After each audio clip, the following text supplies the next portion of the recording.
శ్రీమతి భక్తవత్సలమ్మ. సాయిరామ్ గురువుగారు.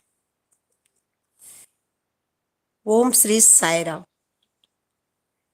భగవాన్ శ్రీ సత్య సాయిబాబా వారి పాద పద్మాలకు నమస్కరించుకుంటూ మన గురువుగారు అయినటువంటి లక్ష్మీనారాయణ సార్ గారికి, వారి సత్యమణి వరలక్ష్మి గారికి నా హృదయపూర్వక నమస్కారాలు తెలియజేసుకుంటూ మన సాయి కుటుంబ సభ్యులందరికీ సాయిరామ్ అండి.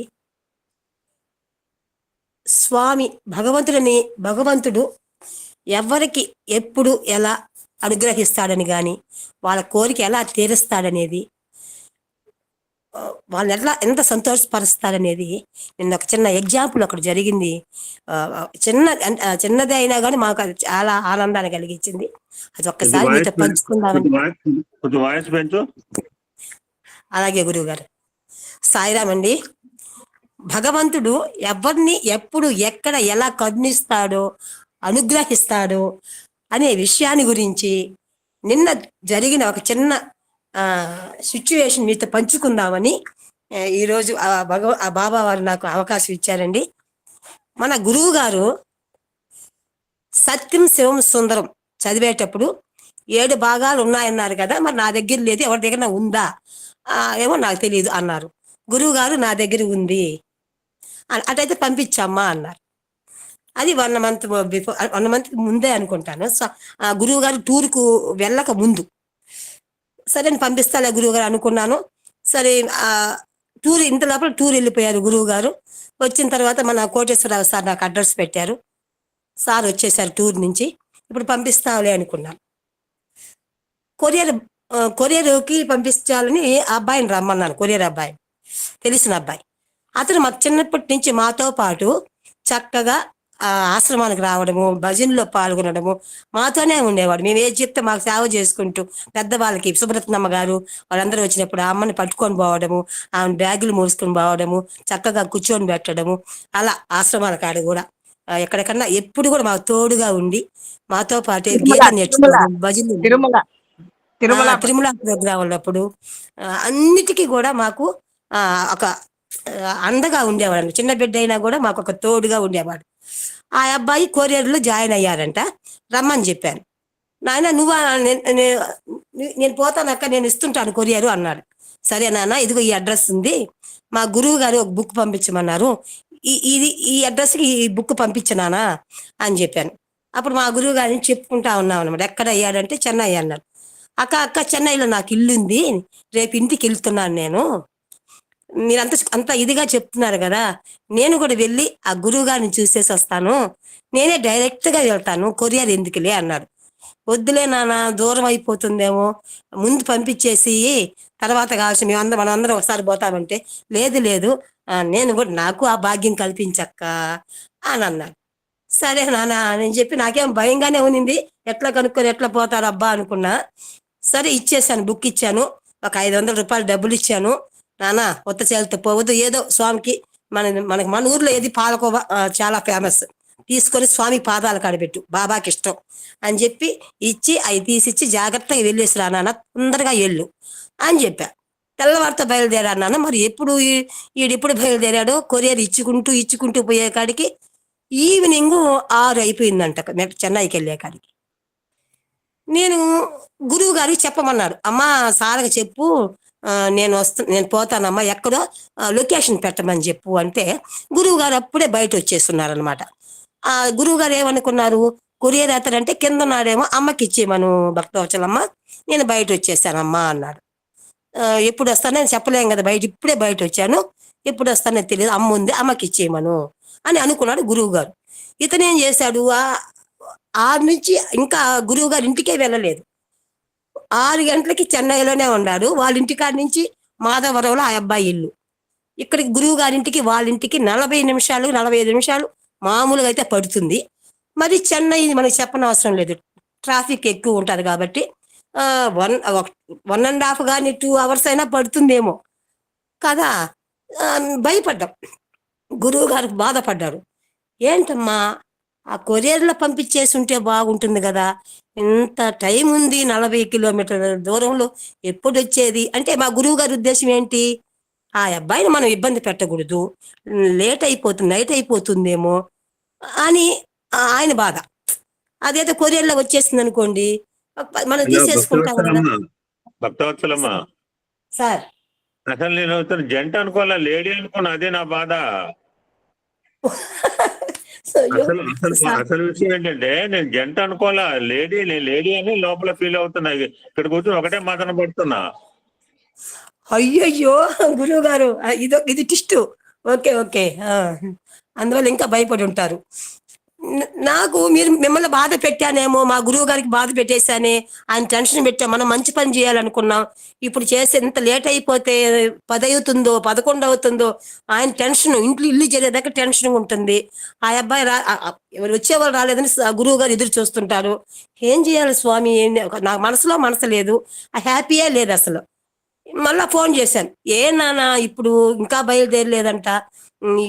ఇంకంటే అమ్మా అట్లా అంటున్నాడు, ఒక మాట అన్నాడు, ఎప్పటి నుంచి సేవ చేస్తున్నావు మనం, మీతో పాటు నేను చిన్నప్పటి నుంచి ఉన్నాను కదమ్మా, ఎన్ని గుడులు తిరిగి ఉంటాం, ఎన్ని భజనలు చేసి ఉంటాం, ఎంతమంది స్వామిని కలిసి ఉంటాం, మరి నేను ఎక్కడికి వెళ్తున్నాను, గురువు గారిని చూడని వెళ్తున్నాను. అంటే ప్రతి ఒక్క మూమెంట్ నాకు ఆనందాన్ని ఇస్తున్నారు గురువు గారు. అతను ఉండే జ్ఞానం నాకెందుకు లేకపోయింది అనిపించింది. ఎక్కడికి వెళ్తున్నానమ్మా నేను, స్వామిని చూద్దామని తపంతో పోతున్నా నేను. నాకు అతను వేదాలు చదవకపోయినా కూడా కొత్తగా రామ మందిరానికి పూజని చేశారండి ఆ గ్రామ పెద్దలు. ఆ రాముని వారి సేవ చేసుకుంటున్నాడు ఆ అబ్బాయి. రాముని ప్రతిరోజు నిత్య కైంకర్యాలు సమర్పించుకుంటున్నాడు. అంటున్నాడు, నా రాముడు నా తోడుంటాడమ్మా, ఆ రామాయణం చూడాలంటే రాముడు నా అంటున్నాడు, నువ్వేమి కంగారు పడద్దు, నేను వెళ్ళి గురువు గారిని కలిసి నీకు అక్కడి నుంచి నీకు ఫోన్ చేపిస్తా, నువ్వేం కంగారు పడద్దని నాకు ధైర్యం చెప్తున్నాడు. అక్కడ మాకు భయం, పోయేదాకా మాకు ధైర్యం లేదు, మా గురువు గారికి ఆ అబ్బాయి వచ్చేదాకా ఆయనకి ధైర్యం లేదు.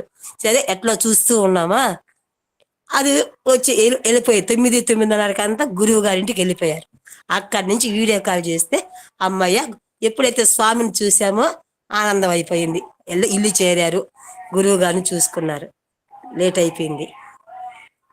అక్కడ అమ్మగారు, మా సీత ఏంటమ్మా మళ్ళీ ఇవన్నీ వచ్చిన తర్వాత చెప్తున్నాను నాతో, అమ్మా నువ్వెంత కంగారు పడ్డావా, మా సీతమ్మమ్మ అమ్మే నాకు అన్నం పెట్టింది, నాకు వద్దన్నాను, వద్దు అంటే నాన్న లేట్ అయిపోతుంది తిను అని దోశ పోసుకొచ్చి కడుపు నిండా పెట్టిందమ్మా మా సీతమ్మ.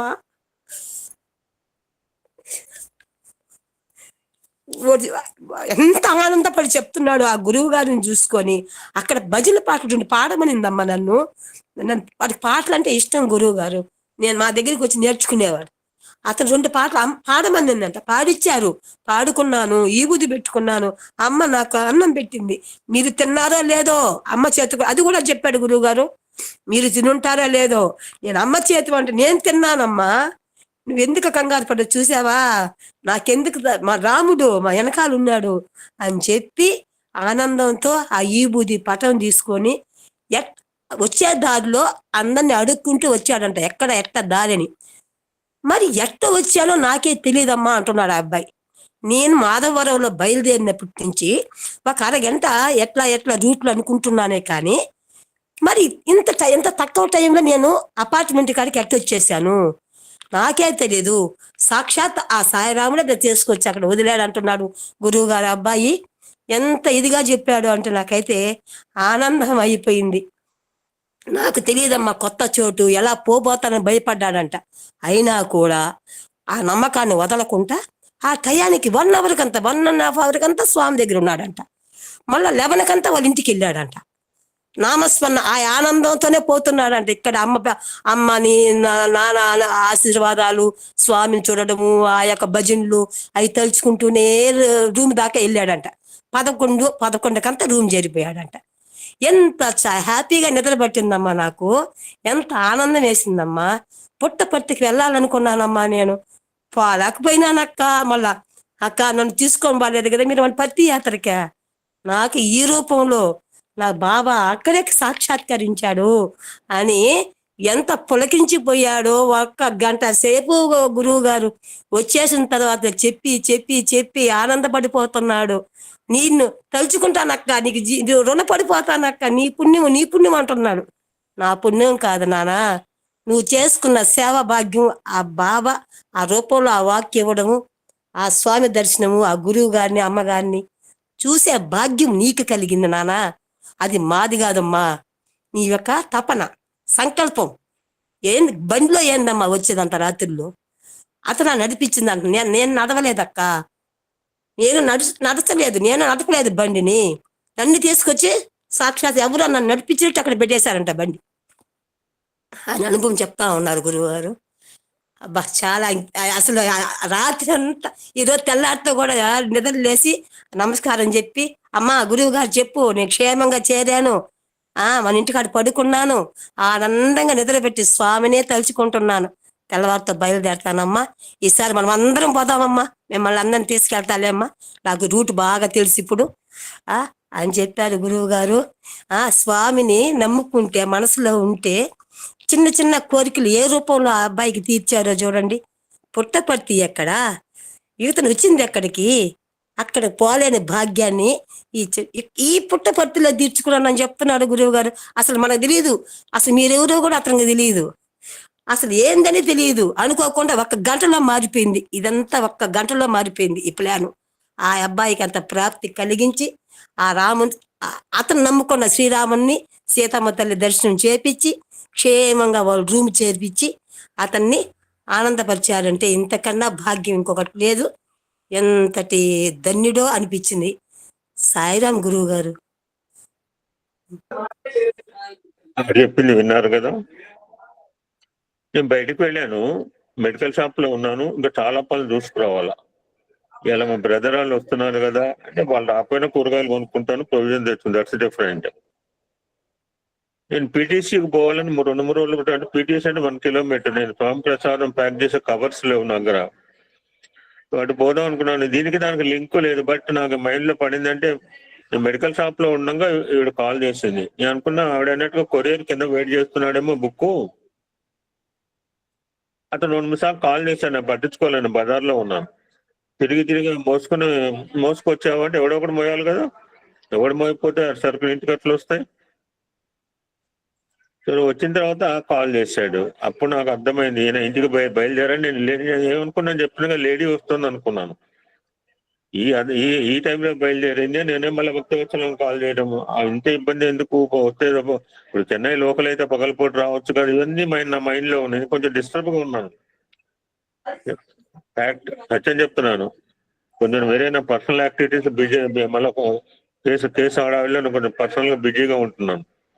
ఈ టైంలో ఇది ఎక్కడదిరా బాబు, ఎప్పుడు వస్తాడో తెలియదు, ఎంతమంది వస్తారో అంటే నాకేం తెలుసు, ఉన్న పుస్తకాలు రాలవా అంటది, తనకేం తెలుసు. కొత్త ఎడ్డమంటే తడ్డం మాట్లాడు, ఇట్లే మాట్లాడతారు.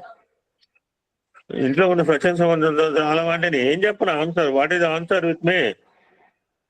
ఇది కొత్త వాళ్ళు అంటే ఉన్నది రావా అంటది, ఎట్లా ఎడ్డంగా మాట్లాడుతుంది మా ఆవిడ. అతను అనుకో మాట చెప్పాను, పుట్టపర్తి పోవాలి 2-3 సార్లు అనుకున్నాను సార్, పుట్టపర్తి పోలేకపోయాను. అతను భక్తి ఎలా ఉందంటే, రాధికల గోపికల భక్తి అని, ఇన్నోసెంట్ డివోషన్ అండి. రాగానే ఆ ప్రసాదం చేతిలో పెట్టి కింద కూర్చున్నాడు అంతే, సాష్టాంగమై కింద నుంచి లేవలా. ఇందాక ఒక మాట అంది ఆవిడ, అతను ఎవరికి కావాలి వేదాలు వాదాల గురించి, కొట్టుకు తెస్తున్నారు వేదాలు నేర్చుకునే వాళ్ళంతా. వేదాలు నేర్చుకుని కొట్టుకు తెస్తున్నారు, ఎందుకు? వేదాలు రాకపోవడం మంచిది నా దృష్టిలో. వేదాలు నేర్చుకుని ఇంత కొట్టుకు రావడం, అబ్బాయికి వేదం రాకపోయినా పర్లేదమ్మా, సర్వ వేదాంత సారుడు. ఈ తాయాన్ని కూడా అడ్మిట్ చేయకు గురు, she coming very late daily. నేను చెప్పినట్టు నాకు మనసులో లేదు. ఇట్లా పడుకున్నాను, క్రికెట్ పని నడుస్తుంది, క్రికెట్ మా టెన్షన్ లో ఉంది, ఎవరికి వెళ్తాడో తెలియదు, మళ్ళా కాల్ చేస్తాడో తెలియదు, కాల్ చేసి ఏం చెప్పాలి, ఇట్లా ఇదంతా నడిచింది. రాత్రి 9:20, 9:30 ప్రాంతంలో వచ్చాడండి పాపం మహనీయుడు. ఒకటే అనుకున్నాం, కిందకి వెళ్దాం అంటుంది, బట్టలో పెట్టాల్సిందే, చాలా తప్పు చేస్తాం అతనికి. నాకు ఒక మాట అన్నట్టు అబ్బాయి, ఆయన మీరు తిన్నారో లేదో, వీళ్ళు 4 అండి బ్రేక్ఫాస్ట్ చేసి వచ్చారు, లంచ్ కి వేరే చోటుకి వెళ్ళారండి. మా ఇంటికి వచ్చిన లాస్ట్ శివరాత్రి ముందు వచ్చారు బ్యాచ్.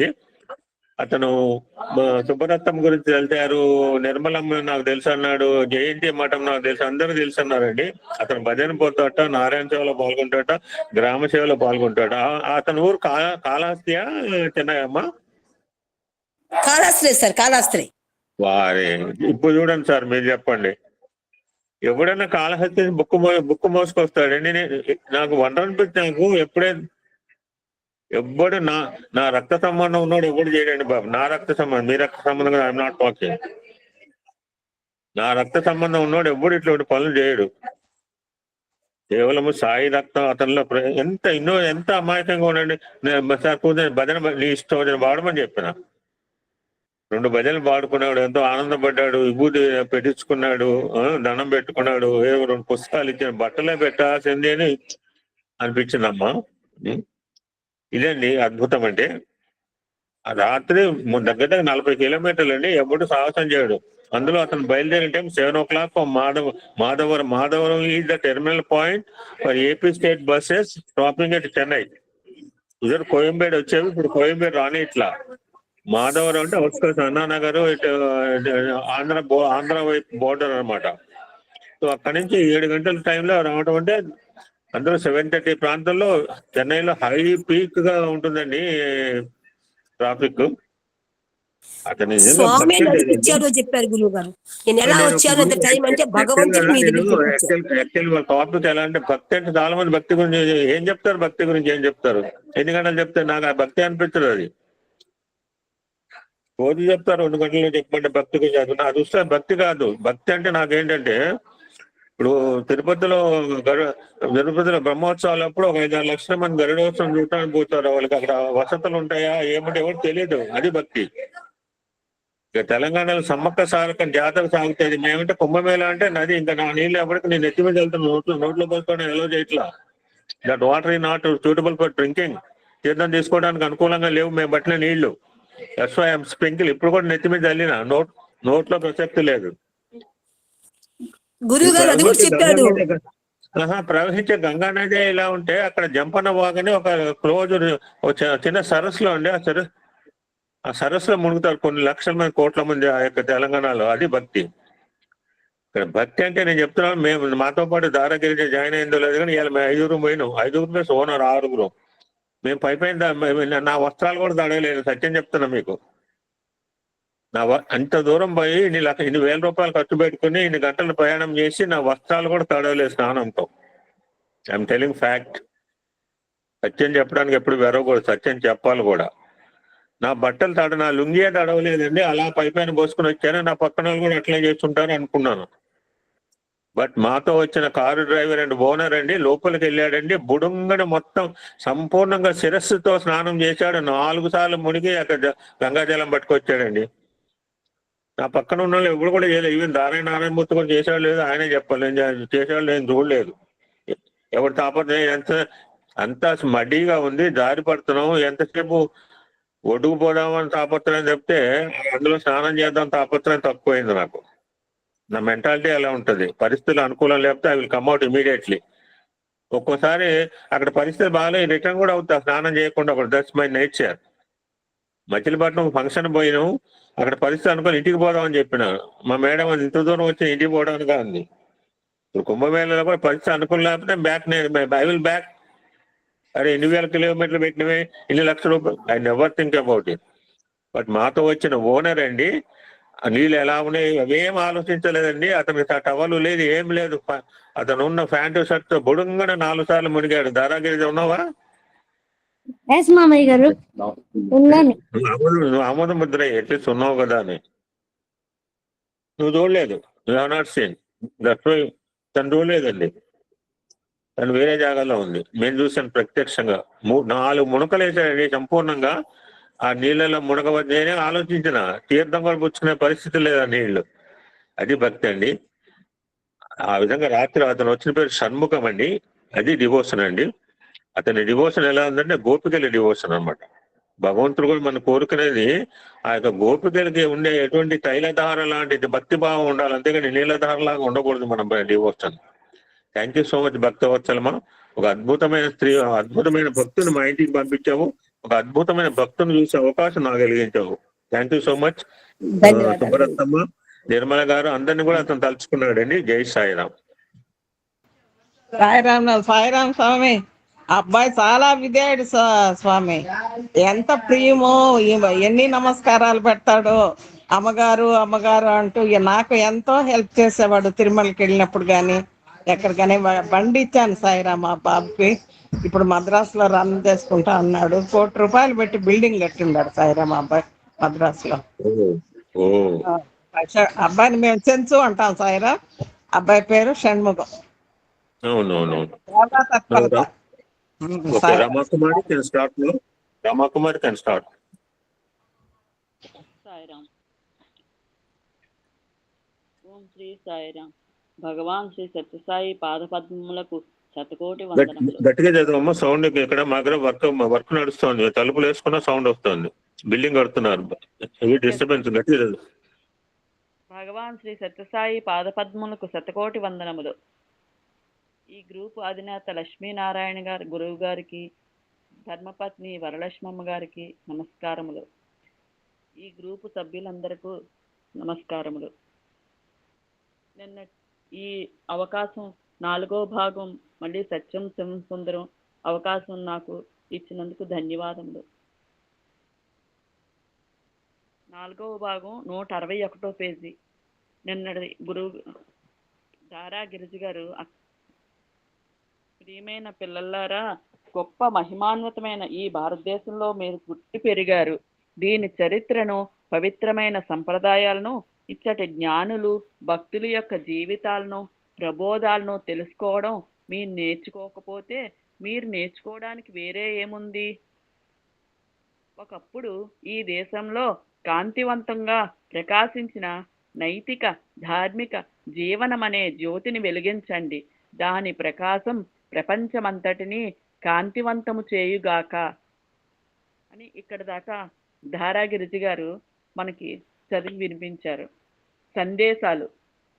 బాహ్యమైన ఈ దృశ్య ప్రపంచములో లేస్తూ పడుతూ ఉండే సుఖ దుఃఖ తరంగాల మధ్య పెనుగులాడుతూ ఉండడం, కోరిక, ఆహారం, ఇల్లు, సుఖం సమకూర్చుకోవడం, విషయానందాలు అనే ప్రవాహ వేగంతో పాటుగా కొట్టుకొనిపోవడం, చివరకు మృత్యువు యొక్క ఊపులకు తట్టుకోలేక గిలగిలలాడుతూ కొట్టుకోవడమే జీవిత పరమావధియా అని ఒక సందేశంలో ఆయన విద్యార్థులను ప్రశ్నించారు. మరొక సందేశంలో ఒక మూలాధారమైన సత్యాన్ని ఆయన ఇలా నొక్కి చెప్తున్నారు. ఉన్నత స్థాయి జీవితాన్ని కోరుకోవడానికి బదులుగా ఉన్నత జీవిత ప్రమాణాలను కోరుకోవడం వల్ల మానవ సమాజం ధ్వంసమయ్యింది. ఉన్నత స్థాయి జీవితానికి నీతి, వినయం, వైరాగ్యం, దయ తప్పకుండా ఉండాలి.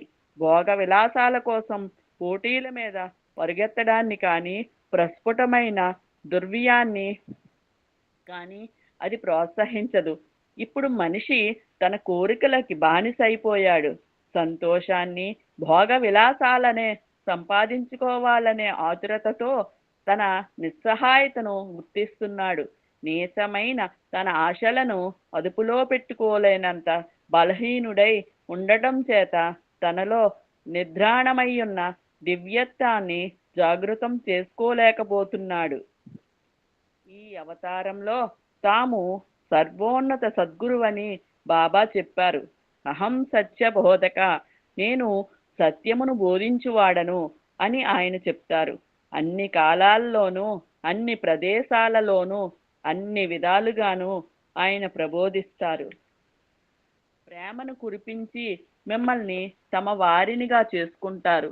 ప్రేమను ఇచ్చుటకు నిరాకరించి మిమ్మల్ని బాగు చేస్తారు. నిరంతరం సుఖ సంతోషాలు అధికంగా కలగాలని ఎదురు చూసే కొందరు భక్తులకు ఒకసారి బాబా మృదువుగా చీవాట్లు పెట్టారు.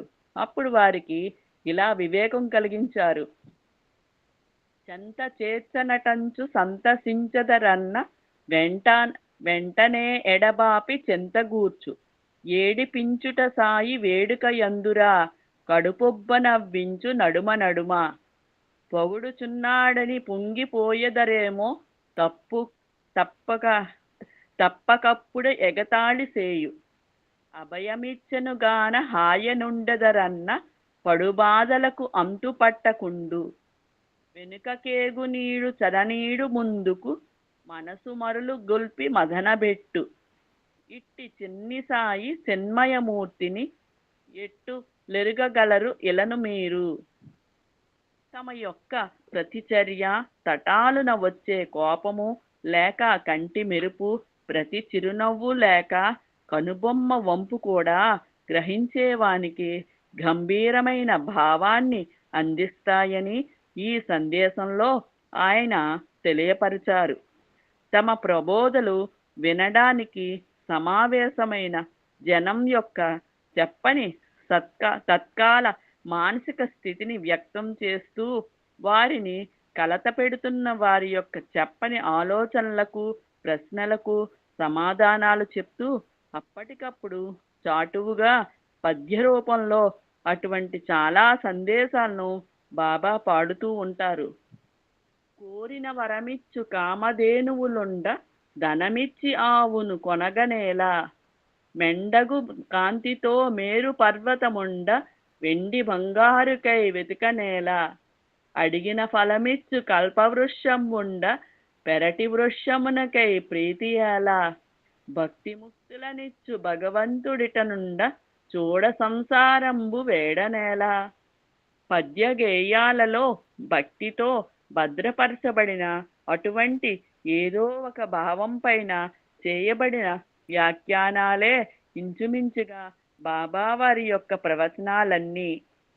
తమతో ఇంటికి తీసుకుని వెళ్ళటానికి ఒక సందేశాన్నిమ్మని ఒకసారి ఒక అమెరికా బృందం వారు కోరారు. అందుచేత బాబా తమ ఆకర్షణీయమైన చేతి వ్రాతతో ఇలా రాసి ఇచ్చారు: తొక్క చేదుగా ఉండవచ్చు, కానీ పండు తియ్యగా ఉండాలి. లెక్క చేయవలసింది దాని రసము, దానిలోని మాధుర్యమే. కోపం, ద్వేషం, అసూయ, దురాశ అనే తొక్క తీసి పారవేసి పండు యొక్క మాధుర్యాన్ని జీర్ణం చేసుకోండి. అందువల్ల మీలో మాధుర్యం పెంపొందుతుంది. పద్మంలా ఉండండి. పద్మం బంకమన్ను బురద లోపల పుడుతుంది, కానీ నీటిలో నుంచి పైకి లేస్తుంది. తలను నీటిపైకి ఎత్తుకుని తడవకుండా ఉంటుంది. పద్మంలాగా లేక లిల్లీలాగా అంటించుకోకుండా ఉండండి. తమ ఉత్తరాలు, ప్రసంగాలు, పుస్తకాలు, రచనల ద్వారా బాబా మనకు ప్రబోధిస్తూ ఉంటారు. సరళము, సలక్షణము అయిన వ్యావహారిక తెలుగులో కానీ ఆంగ్ల వచనంలో కానీ ఆయన వ్రాస్తారు. ఆ సందేశము ఎప్పుడూ అప్రయత్నపూర్వకంగా ఉంటుంది. శ్రావ్యమైన పద్యాలుగా, పాటలుగా చెప్పిన ఆయన భావాలు సాటిలేని సంతోషాన్ని కురిపిస్తాయి. ఆయన చేతివ్రాత కర్మకళా తపస్సుల మనోహరమైన నైపుణ్యాన్ని స్మరింపజేస్తుంది.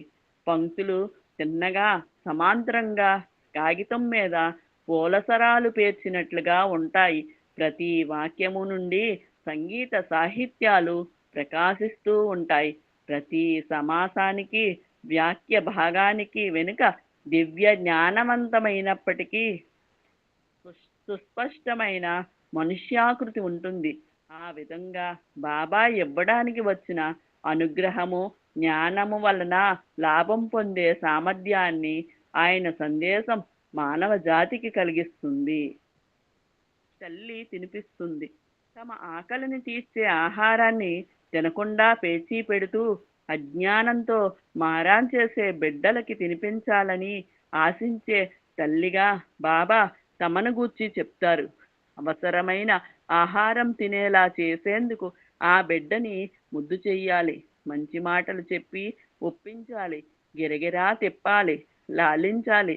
ఒక్కొక్కప్పుడు కథలు చెప్తూ, పాటలు పాడుతూ మరిపించాలి. మధురమైన నవ్వులో ఒక మోతాదు ఔషధాన్ని, రసవంతమైన ఒక నీతి కథలో అన్ని రోగాల్ని కుదిర్చే ఔషధాన్ని, పానకం వంటి పరిహాసంలో ఒక గంభీరమైన భావాన్ని ఇమిడ్చేలాగా బాబా యొక్క అపరిమితమైన ప్రేమ ఆయన్ను ప్రోత్సహిస్తుంది. మానవుని ఆకలి తీర్చేందుకు ఆయన తయారు చేసిన విందుకి అతన్ని ఆకర్షించేందుకు బాబా మానవునికి ఇచ్చిన పుస్తకాలలో మనం మునుగుదాం.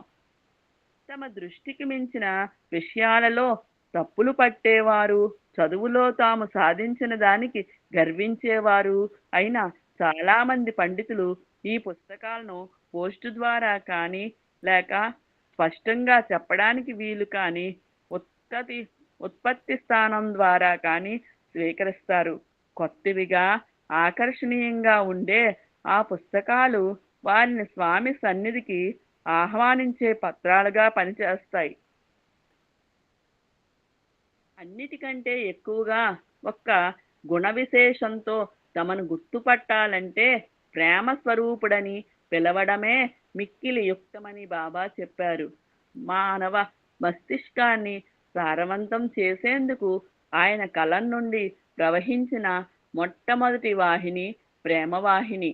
ఆధ్యాత్మిక క్రమశిక్షణగా ప్రేమను గూర్చి గొప్పగా వివరించిన నారదుడు సాత్వస్మిన్ పరమ ప్రేమ రూపా అని ఆ మార్గాన్ని నిర్వచించారు. షరతులు, బేరసారాలు ఏమాత్రమూ లేకుండా, భయం చేత కళంకితం కాకుండా, పరిపూర్ణంగాను స్వతంత్రంగాను ఉండడం చేత ప్రేమ పరమ శ్రేష్టమైనదిగా వర్ణించబడింది. అటువంటి ప్రేమను ఒక్కసారి ఆచరణలో పెట్టి అనుభవం పొందితే భేదభావాలన్నీ తక్షణం తొలగిపోతాయి. దైత భావం సమసిపోతుంది. సత్యం ఒకటే మిగులుతుంది. గోపికలు బృందావనంలోని అమాయకులైన గోపికలకు, గోపాలకులకు శ్రీకృష్ణుని పట్ల గల ప్రేమను ఈ పరమ ప్రేమకు శ్రేష్టమైన దృష్టాంతంగా బాబా చెప్తారు. శ్రీకృష్ణుడే దాన్ని ఇలా ప్రశంసించాడు. వారు నన్ను ఎంత గాఢంగా ప్రేమిస్తారంటే వారి ఆలోచనలు, మాటలు, చేతలు ఎంతగా నాలో లీనమై ఉంటాయంటే కాలం గురించి కానీ స్థలం గురించి కానీ వారికి అసలు తెలియదు.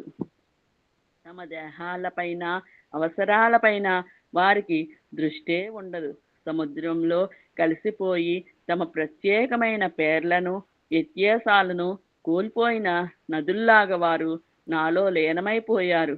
గొప్ప వేదాంతి, సాధుపుంగవుడు అయిన శంకరులు భక్తిని గూర్చి ఇలా రాశారు.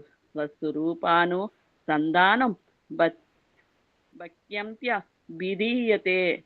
తనలోని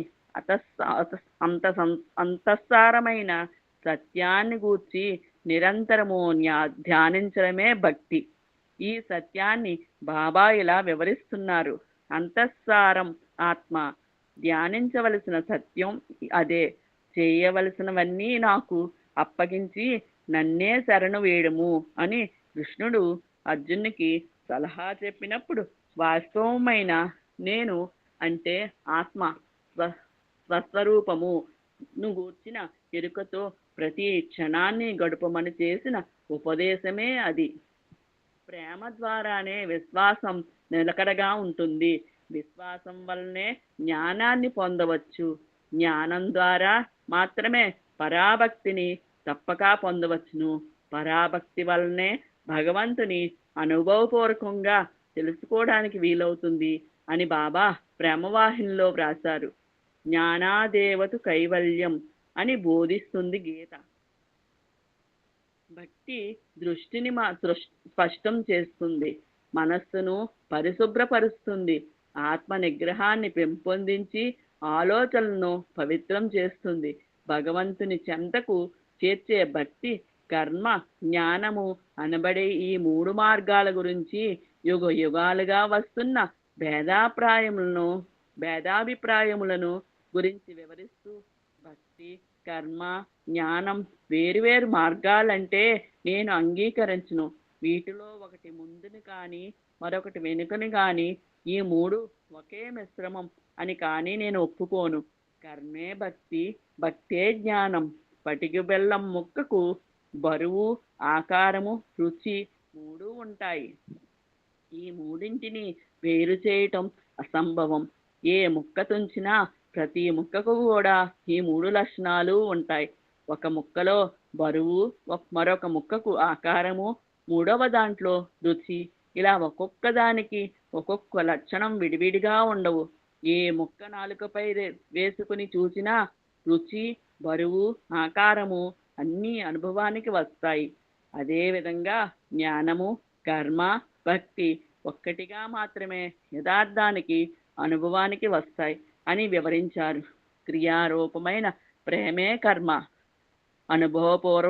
అనుభవపూర్వం రూపమైన ప్రేమే జ్ఞానం, అందరితోనూ పంచుకునే ప్రేమే భక్తి. ఈ మూడు సాధన విధానాల్లో ఒక్కటి తక్కినా రెండిటికంటే అధికమనే వివాదాలనన్నింటినీ బాబా ఆ విధంగా ఒక్క దెబ్బతో త్రోసిపుచ్చేస్తారు. రకరకాల ఆకారాలు, పాత్రలు. విగ్రహారాధన తప్పని విమర్శించే వాళ్ళ నోళ్లు కూడా బాబా మూయించారు. ఆరాధన, గాఢభక్తి అనే మూసలో తమను తాము ఆత్మసమర్పణ చేసుకుంటే తప్ప ఏ ఒక్కరూ కూడా ఏ నామము, ఏ రూపము లేని నిర్గుణ పరబ్రహ్మమును ధ్యానించగలగడం సాధ్యం కాదు. సగుణ భక్తులు కానిదే ఎవరూ నిర్గుణ జ్ఞాని కాజాలరు అంటారు బాబా. ఈశ్వరానుగ్రహ దేవపుంస అద్వైత వాసన అన్నారు శంకర్లు. భగవంతుని అనుగ్రహం వలన తప్ప నామము, రూపము లేని భగవంతుణ్ణి గుర్తించగలగడం, భగవంతుడే తానన్న అద్వైత భావన కలగడం సాధ్యం కాదు. కవిత్వంలో అలంకారాలు, ఉపమానాలు చేసే పనిని విగ్రహాలు కూడా చేస్తాయి. దివ్యత్వాన్ని వివరించటానికి, ప్రకాశవంతం చేయటానికి అవి ఉపయోగిస్తాయి అన్నారు బాబా ప్రేమవాహినిలో. భగవంతుని దివ్య తేజస్సు అనేది అమృతాన్ని ఆస్వాదించటానికి ఉపయోగించే ఆకర్షణీయమైన, ప్రకాశాత్మమైన పాత్రల వంటివి ఈ విగ్రహాలు. కప్పు వంటిది లేకుండా దేనినైనా త్రాగగలగటం అసాధ్యం. నీలమేఘశ్యామ సుందరుడౌ బృందావన గోపాలుడనే కప్పులో దివ్యామృతాన్ని ఆస్వాదించడం ఒకరికి నచ్చితే, కైలాసవాసుడైన నటరాజు అనబడే కప్పులో ఆస్వాదించడం మరొకరికి ఆనందాన్ని కలిగించవచ్చు. ఇలా వివిధ రకములైన రూపములను ఆరాధించటం కొందరికి కులాచారంగా సంక్రమిస్తే, మరికొందరికి వారి వారి వ్యక్తిగతమైన అభిరుచిని బట్టి, వారి ఆధ్యాత్మిక జాగృతి యొక్క తరంగములను బట్టి ఆధారపడి ఉంటుంది. కారణం ఏదైనా, పాత్ర రూపంలో ఏదైనా, అది సాధించే ఉన్నతమైన లక్ష్యం ఒక్కటే. ఒకే పరమాత్మ యొక్క కీర్తి, జ్ఞానము, ప్రేమ, శక్తి, ఆనందములను ఆస్వాదింపచేయుటే అందులోని పరమ లక్ష్యము అన్నారు బాబా.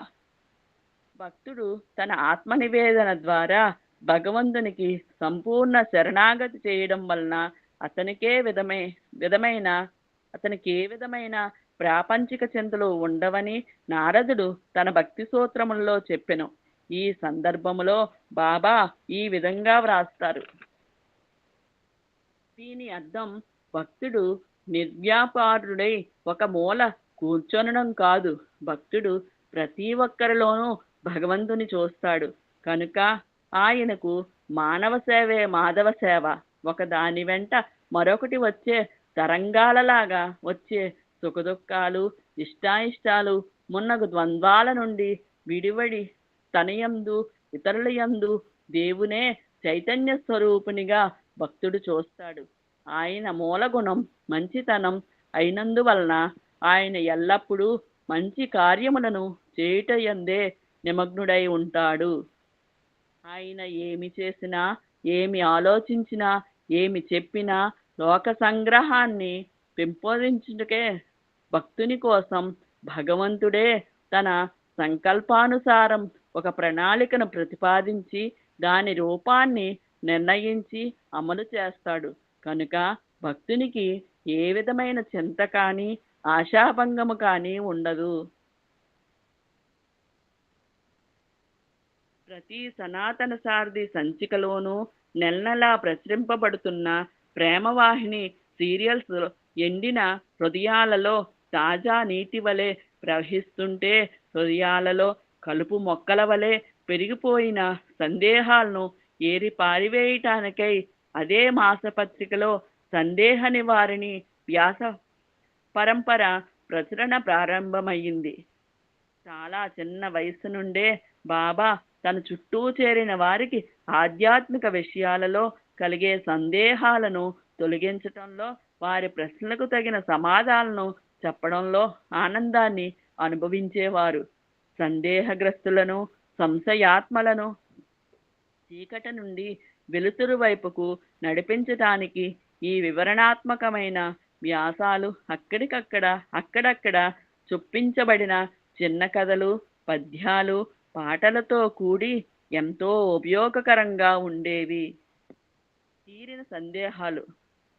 చిత్రావతి నదీ తీరాన ఇసుక తిన్నెలపై జరిగిన ప్రశ్నలు, సమాధానాలు, సమావేశాల గురించి నాకు ఇంకా బాగా గుర్తు. న్యాయవాది అయిన దయానంద సాగరు, కల్చరిస్టు విఠలరావు, వి హనుమంతరావు, వీరితో పాటు మరికొంతమంది కూడా బాబాను చాలా ప్రశ్నలు అడిగి సమాధానాలు తెలుసుకుంటూ ఉండేవారు.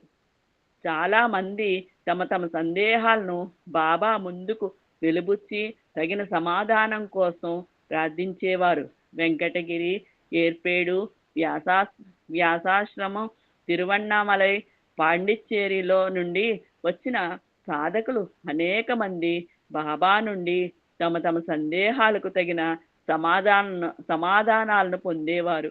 బాబా నుండి తమ సందేహాలకు స్పష్టమైన వివరణ, ప్రగాఢమైన అంతరార్థములను, శక్తివంతమైన నివారణలను అడిగి తెలుసుకుని వారంతా ఆనందంగా తిరిగి వెళ్ళేవారు. ఒకరోజు ఋషికేశ్ నుండి వచ్చిన ఒక వృద్ధ సన్యాసి కాస్త పాండితపు గర్వపు ఛాయలు తొంగి చూస్తుండగా బాబాను మాయతెరలను ఎలా ఛేదించుకోవాలి అని ప్రశ్నించాడు. నీవు దాని వైపు చూస్తే తప్ప మాయకు ఉనికి లేదు. నీవు నూతిలోకి తొంగి చూసినప్పుడే నీ నీడ అందులో కనిపిస్తుంది. మాయ కూడా అటువంటిదే అంటూ అతి తేలిగ్గా బాబా సమాధానం చెప్పారు. ఎన్నో ఏళ్లుగా తనను వెంటాడుతున్న ఆ సమస్యకు బాబా తప్ప మరెవ్వరూ అంత చక్కగా సమాధానం చెప్పలేకపోయారని ఆ వృద్ధ సన్యాసి తరువాత నాతో చెప్పాడు. ఎవరైనా అర్థం కాని విషయాలను గురించి నన్ను ప్రశ్నిస్తే నాకు చాలా ఆనందంగా అనిపిస్తుంది. అలా అడగటానికి మీకు పూర్తి హక్కు ఉంది అన్నారు బాబా సందేహ నివారణలో. కానీ మీరు నేను చెప్పిన సమాధానాలను బాబా ఆకలింపు చేసుకుని నిజమైన విశ్వాసంతో ఆచరిస్తున్నారా? నేను ఇక్కడ ఉన్నదెందుకు? మీకు అర్థం కాని విషయాలను వివరించి చెప్పటానికే కదా. మీకు తెలియని విషయాలను గురించి భయపడకుండా, సందేహించకుండా అడగండి. సమాధానం చెప్పటానికి ఎల్లప్పుడూ నేను సిద్ధమే. కానీ నిజంగా తెలుసుకోవాలన్న ఆసక్తితో, ఆర్తితో అడగటము, తెలుసుకున్న మంచిని ఆచరించాలన్న ఉద్దేశము మాత్రము మీరు తప్పక కలిగి ఉండాలి అని సందేహ నివారణలో శిష్యంతో చెప్తారు బాబా. సందేహ నివారిణి ప్రతి అధ్యాయములోనూ మతపరమైన, వేదాంతమునకు సంబంధించిన సందేహాలు, వ్యక్తిగత సందేహాలతో, ప్రశ్నలతో బాబాను సందర్శించే భక్తుడు పాత్ర ఎవరో ఇప్పుడు వెల్లడి చేయవచ్చును. అది భగవాన్ బాబా యొక్క దివ్య కలం సృష్టి మాత్రమే. ఈ పాత్ర ద్వారా బాబా తన అపారమైన కరుణతో, సందేహాలతో నిండిపోయిన ఈ సంశయాత్మ యొక్క సందేహాలను ప్రేమతో తీరుస్తారు. సమస్యలకు తగిన సమాధానాలను ఇస్తారు. భక్త, నువ్వు నా ముందుకు తెచ్చిన ప్రతి విషయాన్ని గురించి సంభాషించటమే కాకుండా మరిన్ని విషయాలను గురించి చర్చించే అవకాశం కల్పిస్తున్నాను. సూర్యుని కిరణాల కాంతి అద్దం పైన పడి, అద్దం నుండి ఆ కాంతి గోడలపై ప్రసరించి, గోడపై నుంచి ఆ కాంతి కంటిని చేరుతుంది. అదేవిధంగా ఈ సందేహ నివారణి ద్వారా నా బోధన యొక్క ప్రకాశం నీ ద్వారా సనాతన సారథి పుటల్లో ప్రసరించి, తద్వారా ఆ దివ్య తేజస్సు ఈ ప్రపంచాన్ని ప్రకాశవంతం చేసి మానవజాతి హృదయంలో వెలుగు నింపి సమత్వాన్ని పెంపొందించే విధంగా ఈ సందేహ నివారణి రూపొందించబడింది అన్నారు బాబా. సందేహ నివారిణి తరువాత సనాతన సారథిలో ప్రచురించబడిన వ్యాస పరంపర ధర్మవాహిని. ధర్మం అన్నది సరస్వతీ నది వలె చైతన్యపు వేళ్లను తడుపుతూ ఆలోచనల తరంగాలను రేకెత్తిస్తూ దుష్ట సంకల్పములనే బురదను కడిగివేస్తూ మానవ అంతరంగంలో కనపడకుండా అంతర్వాహినిగా ప్రవహిస్తుంది. ఆ నది ఒకవేళ ఇంకిపోయినా లేక దురాశ, వేషము వంటి వాటితో అడ్డుకట్ట వేయబడి సరిగా ప్రవహించకపోయినా భగవంతుని దివ్య అవతారము తన అనుగ్రహమనే జలధారలతో దాన్ని మరలా తాజాగా, స్వేచ్ఛగా, ఆటంకాలు లేకుండా ప్రవహించేలా చేస్తుంది అని ధర్మం యొక్క విశిష్టతను గురించి వివరించారు బాబా.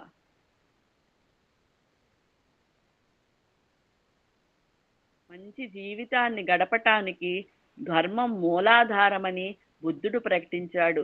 ఎల్లప్పుడూ ధర్మాన్నే శరణు వేడి ధర్మమనే ఆశ్రయించటం ద్వారా జీవితంలో పొంచి ఉండే ఆపదలను ఎదుర్కొనవచ్చునని వక్కాణించాడు. చరిత్ర ప్రసిద్ధికెక్కిన అశోక చక్రవర్తి తన సామ్రాజ్యంలోని ప్రతి చట్టాన్ని ధర్మబద్ధంగా చేశాడు. బండలపైన తన సిద్ధాంతాలను చెక్కించాడు అశోకుడు. ఇప్పటి వరకు కూడా నా ప్రజలు, నా తాత ముత్తాతలు అందరూ విహారయాత్రలు చేశారు. ఇక నుంచి ధర్మయాత్రలు మాత్రమే చేయాలని నేను ప్రతిపాదిస్తున్నాను. ఇంతవరకు వారంతా ధనం దానం చేశారు. ఇక మీదట ధర్మదానం మాత్రమే చేయాలి. ఇంతవరకు వారు దిగ్విజయాన్ని మాత్రమే కాంక్షించారు. ఇక నుండి వారు ధర్మ విజయాన్ని చవి చూడాలని కాంక్షిస్తున్నాను అంటూ తన సందేశాన్ని చెక్కించాడు అశోక చక్రవర్తి. ధర్మమే జయిస్తుందని, బలాన్ని పెంపొందిస్తుందని, రక్షిస్తుందని అశోకుడు తెలుసుకున్నాడు. కాపెన్హార్ మనిషి ధర్మ మార్గాన్నే ఎందుకు ఎన్నుకోవాలి అని ప్రశ్నించి ఆ ప్రశ్నకు తానే ఇలా సమాధానం చెప్పాడు. నీతులను చెప్పటం అతి సులభం, కానీ నీతి నిజాయితీకి పునాది వేయటం మాత్రం చాలా కష్టం అన్నాడు. ఇక్కడ ఒక నిమిషం ఆగు. ఇక్కడ ఒక పద్యం ఉందండి, స్వామి సూక్తి ఎవరైనా చెప్తాడా? నేను 1,00,000 చెప్తా అన్నదానికి ఒక పద్య సూక్తి ఉంది, ఎవడని చెప్పండి. చెప్పుట సులభంబు చేయుట కష్టంబు దాతకైన వాని తాతకైనా. అద్భుతం, వండర్ఫుల్ అమ్మా, వండర్ఫుల్, ఫ్యాంటాస్టిక్. కంటిన్యూ. అందుకని స్వామి ప్రాక్టీస్ అండ్ ప్రెసెప్ట్ అన్నారు. చెప్పుట కంటే చేయుటే మేలు 100 మాట తెలుస్తాను. అందుకనే ప్రాక్టీస్ అండ్ ప్రెసెప్ట్ అన్నారు. ఆయన చేసి చూపించాడు. అందరు కూడా నేను చెప్తున్నాను, నువ్వు చేయన్న వాళ్ళు ఎవడైనా పీఠాధిపతులు. ఎందుకంటే మనం అడగకూడదు. అడిగితే మనం అడగడానికి అవకాశం లేదు. ఒక్క స్వామి మాత్రమే. దట్స్ వై ఈ యొక్క అవతారమే రాముడు నా జీవితం, నా సందేశం రామాయణాలు ఎక్కడ అనలేదు. కృష్ణ పరమాత్మ అవతార కాలంలో 120 సంవత్సరాలు ఎక్కడ my life is my message అని అనలేదు. కేవలము స్వామివారు మాత్రమే మై లైఫ్. ఏమన్నా చెప్పంటే ఏం చెప్పాలి? నేను చేసి చూపిస్తాను, ఇంకేం చెప్పాలా? నేను తాగుతున్నా, తింటున్నా, పడుకున్నాం, అలానే చేయండి. ఫర్ ఎగ్జాంపుల్ చెప్తున్నా. తాగటం, తింటాం, పడుకోక ఒకటి చెప్పక్కర్లా మనకి. ఫ్యాంటాస్టిక్. ఈ యొక్క పేరుతో కంప్లీట్ చేయమ్మాయి రమాకుమారి. నీతులు చెప్పడం అక్కడి నుంచి మొదలుపెట్టు.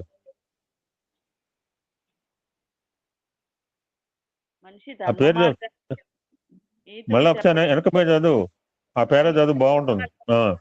ధర్మ మార్గాన్ని ఎందుకు ఎన్నుకోవాలి అని ప్రశ్నించి ఆ ప్రశ్నకు తానే ఇలా సమాధానం చెప్పాడు. నీతులను చెప్పటం అతి సులభం, కానీ నీతి నిజాయితీకి పునాది వేయటం మాత్రం చాలా కష్టం అన్నాడు.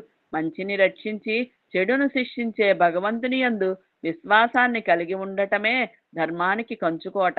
కానీ సెక్యులరిజం ఈ విశ్వాసాన్ని బలహీనపరిచివేసింది. సర్వప్రాణి సమైక్యత అనే గట్టి పునాదిని ధర్మవాహిని ద్వారా వేశారు బాబా.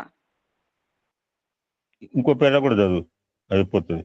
అహంకారాన్ని జయించి శరీరము, ఇంద్రియములు తాను కాదని గుర్తించి వాటికి లొంగకుండా ఉండేవాడు ధర్మ మార్గమునందు సంచరిస్తున్నట్లే.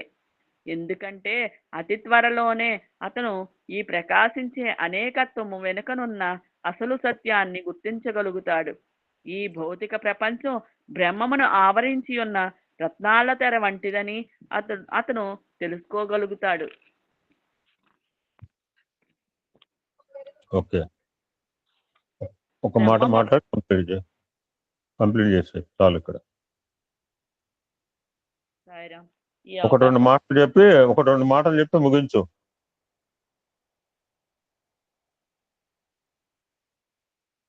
సాయిరామ్, నాకు ఏమి మాట్లాడడం రాదు స్వామి. మీరు ఇలా ఈ అనుగ్రహంతో స్వామి చదవడానికి అవకాశం ఇచ్చారు. మాట్లాడిన వాళ్ళే గొప్పవాళ్ళమ్మా. మాలాంటి వాళ్ళు వేస్ట్ ఫెలోస్. మీలాంటి మాటలు రాని వాళ్ళు గొప్పవాళ్ళు. మేమంతా తాలు. మీరు స్ట్రాంగ్ అనమాట. మాట్లాడడం రాని వాళ్ళు గొప్పవాళ్ళమ్మా. Very nice. God bless you. ఎప్పుడు మీ కుటుంబం మాతో పాటు ఉండండి. ఇలాగా ఎల్లవేళ్ళ కూడా మీ గురించి ఇప్పుడు కూడా చెప్పిన. ఇప్పుడు వాడు విజయనగరం వాళ్ళు వచ్చినా మాకు ఎప్పుడు అనకాపల్లి, వైజాగ్ ఇప్పుడే జస్ట్ వైజాగ్ లో కింగ్ జార్జ్ హాస్పిటల్లో ఉంటుంట. ఒక 1 వీక్ బ్యాక్ రిక్వెస్ట్ చేసింది. ఎవరో తెలియదు, ఎట్లా పెట్టిందంటే, అంకుల్ యూఆర్ సెండింగ్ విభూతి to different personal with different problem. I'm having 100% confident that విభూతి కెన్ క్యూర్ ఎనీథింగ్ అన్న మాట ఇప్పుడే వైజాగ్ పంపించానమ్మా. నాకు అనకాపల్లి అన్న మీ ఊరన్నా చాలా ఇష్టం. ఒకసారి వస్తాం ఇప్పుడు తప్పకుండా. విజయనగరం రమ్మంటున్నారు పద్మావతి గారు. ఖచ్చితంగా మీ ఇంటికి కూడా వస్తాం. Thank you so much. విభూతి కూడా 2-3కి ఇచ్చాం, బాగానే పనిచేస్తుందటండి. పనిచేస్తాం. ఇప్పుడు ఆ అమ్మాయి ఏముంది తెలుసా, కింగ్ జార్జ్ హాస్పిటల్ ఉమెన్స్. ఆ అమ్మాయి అన్న మాటకు పంపించిన, ఐఎమ్ హ్యావింగ్ 100% కాన్ఫిడెంట్ దట్ విభూతి కెన్ క్యూర్ ఎనీథింగ్. ఆ విశ్వాసం ఉంటే తగ్గుతుందమ్మా. డాక్టర్ మీద విశ్వాసం ఉంటే 5 రూపాయల గోళీ అని తగ్గుతుంది. ఇప్పుడు నేను 40 రూపాయల గోళీ బీపీ టాబ్లెట్ మింగుతున్నాను. డాక్టర్ మీద నమ్మకం లేదు, 40 కాదు 400 రూపాయల టాబ్లెట్ మింగినా రోగం తగ్గదు. విశ్వాసం అనేది ముఖ్యం అన్నమాట. కుటుంబంలో కావచ్చు, దైవం కావచ్చు, ఇంకెవడైనా కావచ్చు. Thank you so much. Thank you Sairam. Thank you అందరికీ. సాయిరామ్.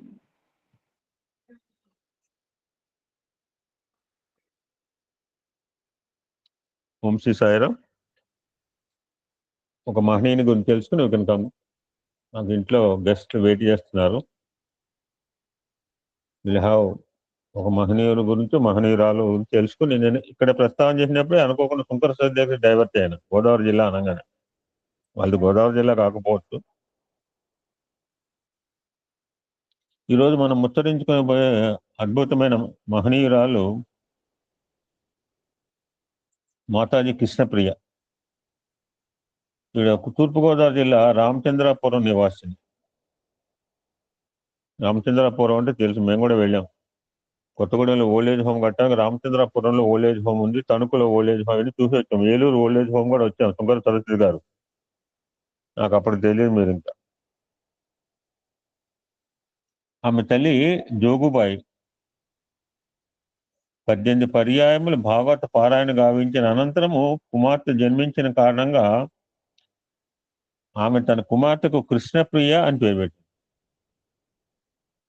చూడండి, పిల్లలు లేకపోతే 18 సార్లు భాగవత పారాయణ చేస్తుంటారు. ఎంత పట్టుదల, ఎంత నమ్మకం చూడండి.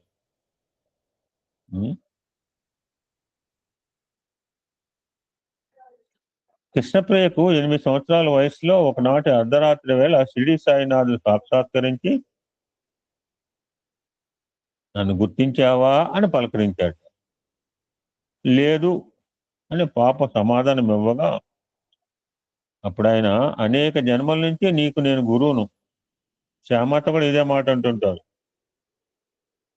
నేను నిన్ను వెన్నంటి ఉండి రక్షిస్తుంటాను. నీవు ఓం శ్రీ సాయినాథాయనం అనే మంత్రం జపిస్తూ ఉండు. అద్భుతమైన మంత్రం అండి. ఓం శ్రీ సాయినాథాయ నమః. ఓం శ్రీ పెట్టకపోయినా ఓం సాయినాథాయ, ఓం శ్రీ పెట్టినా శ్రీ పెట్టకపోయినా ఓం సాయినాథాయ నమః. ఓం శ్రీ సాయినాథ్. అద్భుతమైన మంత్రం అండి. మన తిరుపతి గుడిలో పోతే ఎలాగా రింగింగ్ అవుతుందో అటువంటి మంత్రం అనమాట. ఓం శ్రీ సాయినాథాయ నమః అనే మంత్రం జపిస్తూ ఉండే పలికి అదృశ్యమయ్యాడు. కార్తీక పౌర్ణమి నాడు వెన్నెలలో ఆమెకు కృష్ణునితో ఆడుతూ పాడుతూ విహరిస్తున్నట్లు అనుభూతులు కలిగేవి.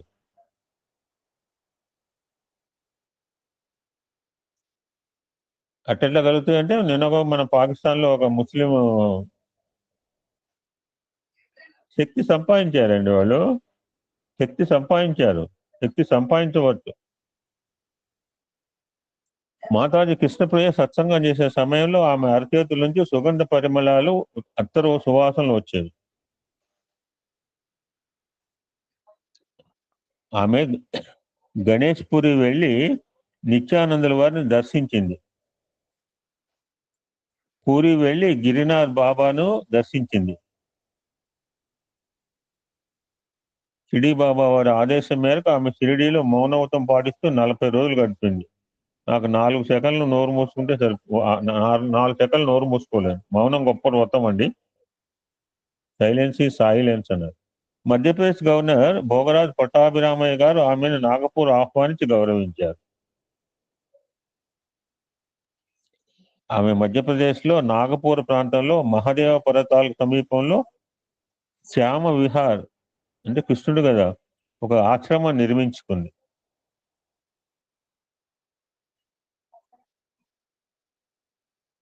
షిరిడి బాబా సమాధి మందిరం కట్టించిన బూటి వంశీయుడే నాగపూర్లో మాతాజీ ఆశ్రమానికి కావాల్సిన ప్రదేశం ఇచ్చాడు.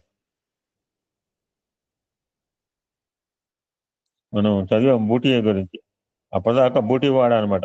అప్పటిదాకా ఒకటే సత్రం ఉండేది అక్కడ.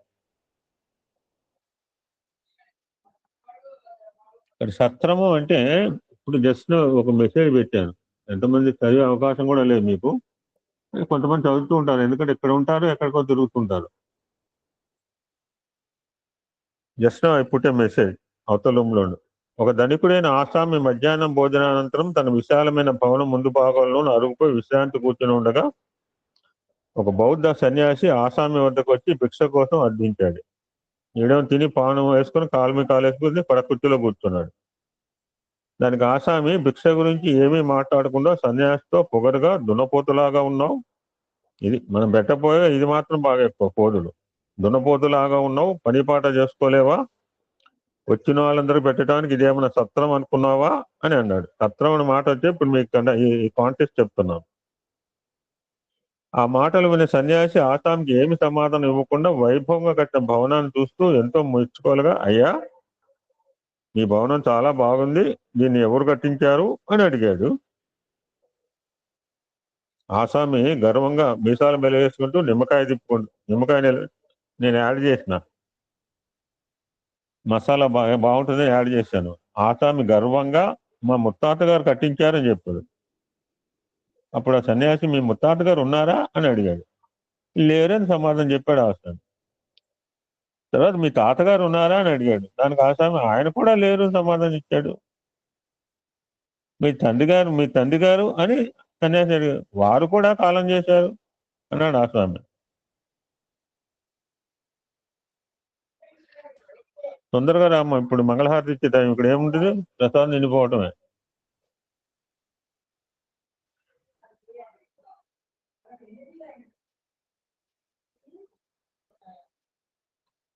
వారు కూడా కాలం చేశారు అంటే తండ్రి కూడా పోయాడు. వెంటనే సాధువు ఆసామి మంగ చూస్తూ, ఈ ఇంట్లోకి వచ్చేవాళ్ళు వస్తున్నారు, వెళ్ళేవాళ్ళు వెడుతున్నారు, అంటే శాశ్వతంగా ఎవరు ఉండటం లేదు, అలాంటప్పుడు ఈ సత్రంగా ఇల్లు ఎలా అవుతుంది అని చిరునవ్వుతో ప్రశ్నించాడు. ఆధ్యాత్మికంగా ఎంతో ఉన్నత స్థితిలో ఉన్న ఆ సాధు ఆలోచించండి. ఆశ్రమం అంటే నాకు ధర్మ అనేది గుర్తుకొచ్చిందన్నమాట.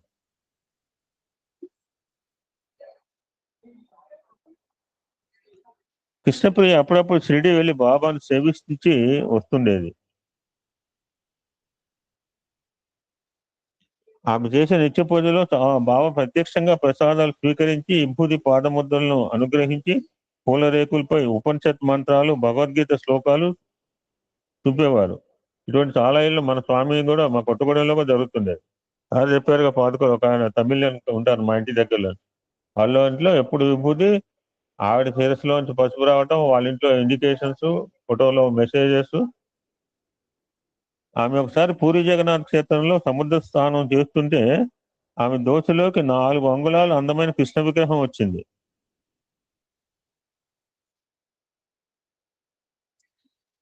షిరిడి సాయినాథుడు తానే ఆమెకు ఆ విధంగా అనుగ్రహించారని, అది అనేక జన్మలుగా ఆమె పూజించే విగ్రహం అని తెలిపారు. షిరిడి బాబా వారి వృద్ధాప్యంలో కృష్ణప్రియ నాగపూర్ విడిచిపెట్టి సిమ్లా వెళ్ళి అక్కడ స్థిరపడింది. ఇది మనం ఆ షిరిడి చరిత్రలో చివరిలో ఉంటుంది. బాబా మహాసమాధి అయిన తర్వాత ఈ కాంటెస్ట్ అక్కడ వస్తుంది అనుకుంటాను. ఆమె సిమ్లా వెళ్ళి కొన్నాళ్ళకు 1918 సంవత్సరం విజయదశమి నాడు మధ్యాహ్నం 2:30 గంటల వేళ షిరిడి బాబా తన భౌతిక శరీరం పరిత్యజించాడు. ఈ విషయం సిమ్లాలో ఉన్న కృష్ణప్రియకి తెలిసింది. ఆమె దుఃఖ వ్యవసరాలై తలుపులు మూసివేసి లోపల ఏడుస్తూ కూర్చుంది.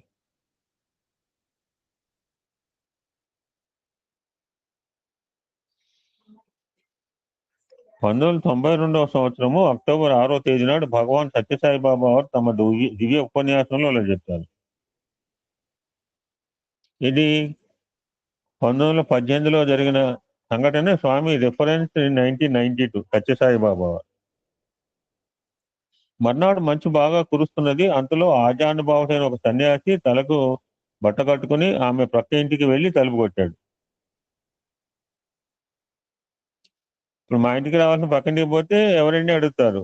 లక్ష్మీనారాయణ ఇల్లు అంటే పక్కన చెప్తారు. ఆ పక్క ఇంటి స్త్రీ తలుపు తెచ్చి మీరు ఎవరండి అని ప్రశ్నించింది. అప్పుడు ఆ సన్యాసి మాతాజీ కృష్ణప్రియ ఇల్లు ఎక్కడా అని అడిగాడు. ఆమె ఇల్లు ఎక్కడో ఆయనకు తెలియక కాదు, తెలుసు. బయట వారికి కూడా తాను భౌతికంగా అక్కడికి వచ్చినట్టు తెలియజేయడం కోసమే. ఆమె అదిగో ఆ ఇల్లే అని చూపించింది. పనివాడిని పిలిచి ఒక గొడుగు ఇచ్చి ఆ వృద్ధుడికి కృష్ణప్రియ ఇల్లు చూపించమని పంపించింది. బాబాను ఆ నౌకరు తీసుకొచ్చాడు. బాబా తలుపు తట్టాడు. కృష్ణప్రియ తలుపు తీసి చూస్తే ఎదురుగా ఆశ్చర్యం కలిగించేలా తెల్లని వస్త్రాలతో కరుణావంతులైన షిరిడి సాయినాథుడు ప్రత్యక్షమయ్యాడు. కృష్ణప్రియ తన తలను తానే నమ్మలేకపోయింది. ఏమిటిది? బాబా నిన్ననే కదా శరీరం పరిత్యజించారు నిన్ననే, మరి చలిలో ఎలా వచ్చారు? అయినా షిరిడి ఇక్కడి నుంచి రావడానికి కనీసం 3 రోజులైనా పడుతుంది కదా.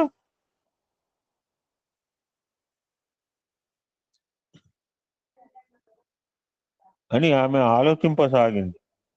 అప్పుడు బాబా ఏమంటాడు, ఇప్పుడు రాత్రి వచ్చాడు, కాల్ చేశాడు అంటే నేను వచ్చాడే అనుకున్నాను. తలుపు ఎందుకనో నాకు తెలుసు మాట్లాడలే అతను.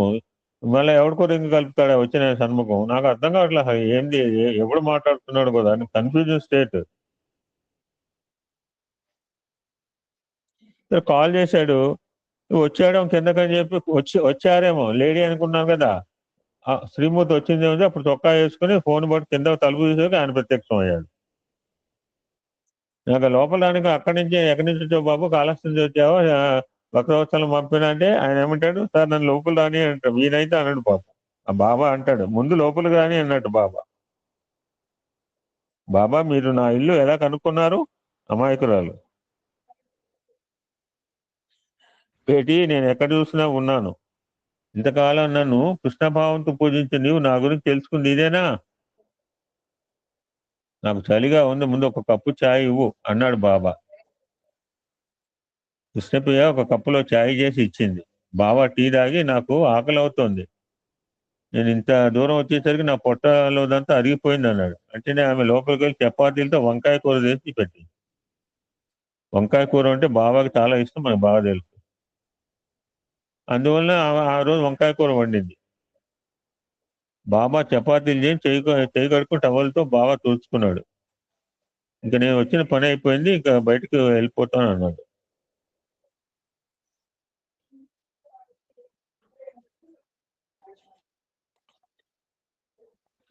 ఆ కాలంలో బాబాకు ఎదురు చెప్పే ధైర్యం ఎవరికి లేదు. ఎదురు చెప్పాడంటే తంతాడు, కొడతాడు కూడా. ఎవరైనా తనకు ఇది కాదు అని చెప్తే ఇంకా కొట్టడమే. అది కరెక్ట్ గా రాశాడు మహనీయుడు. ఏమాత్రం సందేహించేవాడు కాదు బాబా. అందుచేత ఆమె ఏమీ చెప్పలేకపోయింది. అక్కడి నుంచి బాబా బయలుదేరుతూ, ఇదిగో ఈ మాల తీసుకో, మనకు మల్లెపూల మాల ఆమె చేతికి ఇచ్చారు. బాబా రోడ్డు పైన నడుచుకుంటూ వెళ్ళటం ఆమె చాలా వరకు చూసింది. సిమ్లాలో రోడ్లు అక్కడక్కడ పల్లములుగా ఉంటాయట. సిమ్లా పోయిన వాళ్ళకి తెలుసు. ఒక చోట కొంతమంది కూలీ వారు పనిచేస్తున్నారు. బాబా వెళ్ళి అక్కడున్న లోయలో పడిపోయాడు. ఎవరో ఒక సన్యాసి వచ్చి లోయలో పడి చనిపోయాడని ఆ కూలీ వాళ్ళంతా అరిచారు. మరి అక్కడ దేహం లేదు, అంతర్ధానమైనాడు బాబా. ఈ విధంగా తాను శరీరం వదిలినప్పటికీ సర్వత్రా తాను ఉంటానని బాబా కృష్ణప్రియ చెవిలో చెప్పిపోయాడు. మళ్ళీ 1926లో వచ్చి చూడు అని ఆమెకు చెప్పాడట. ఎక్కడ చూడాలి? ఏమి అర్థం కాలేదు.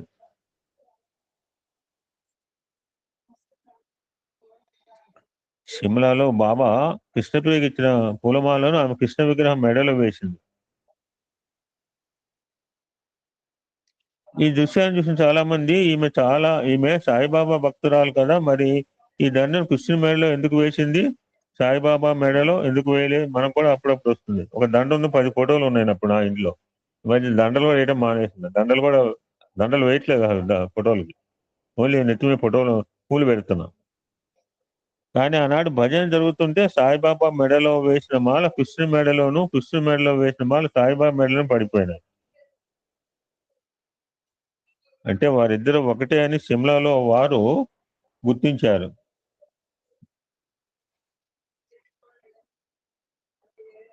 తెల్లవారు చూసేటప్పటికి బాబా కృష్ణప్రియకి ఇచ్చిన మాల అక్కడ లేదు. అది షిరిడీలో బూటీ మందిరంలో సమాధి పైన ఉంది.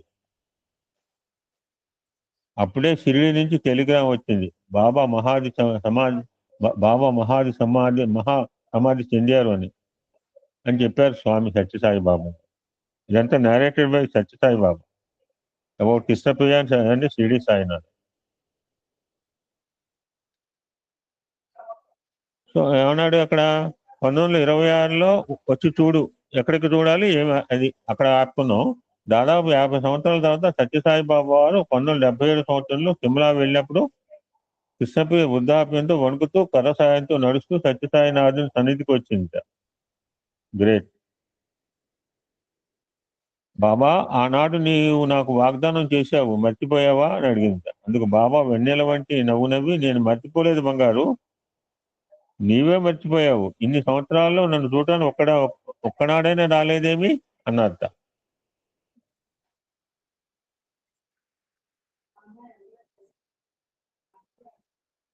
మాతాజీ కృష్ణ 5 సంవత్సరాలు నేను పుట్టుపతి పోదాం అనుకున్నా, మన శివరాత్రి పోలేకపోయినా. మాతాజీ కృష్ణపై ఆనంద పారస్యంతో బాబా పాదాలు పట్టుకుని ఒకటే విలిపించింది.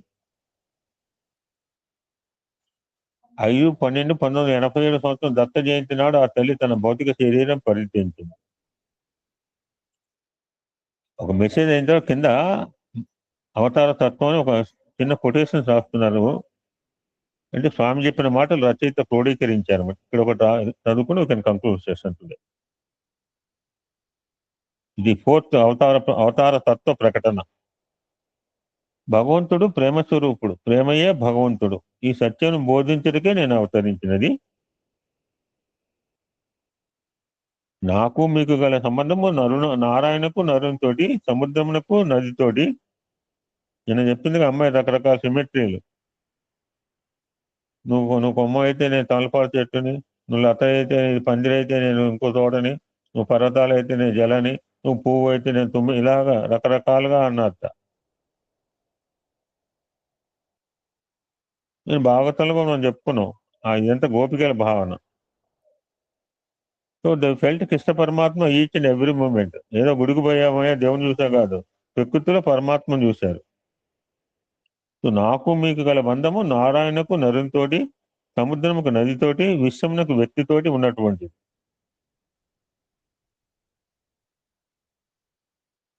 ఇక్కడ ప్రతివారు బంధాలను పెంచుకొని అనంతంగా ఎదిగిపోవచ్చును. అది నో లిమిటేషన్స్. ఎంతవరకు చేతనేది అంత ఎదగవచ్చు. వాడు ఎట్లా ఎదగాడంటే వాడు ఎదుగుతాడు, మనం ఎదగవచ్చు. అందుకని చూడండి, ఇక్కడ ప్రతివారు బంధాలను తెంచుకుని అనంతంగా ఎదిగిపోవచ్చును. అది ఎంత అంటే ఊహించిన స్థాయికి విరాట్ స్వరూపంగా ఎదిగిపోవచ్చు. ఆ ఎదిగిపోవటం మన చేతిలో సాధన, మన చేతిలో ఉందండి. ఓం శాంతి శాంతి శాంతి. సమస్త లోకా సుఖినో భవంతు. లోకా సమస్త సుఖినో భవంతు. ఓం శాంతి శాంతి శాంతి.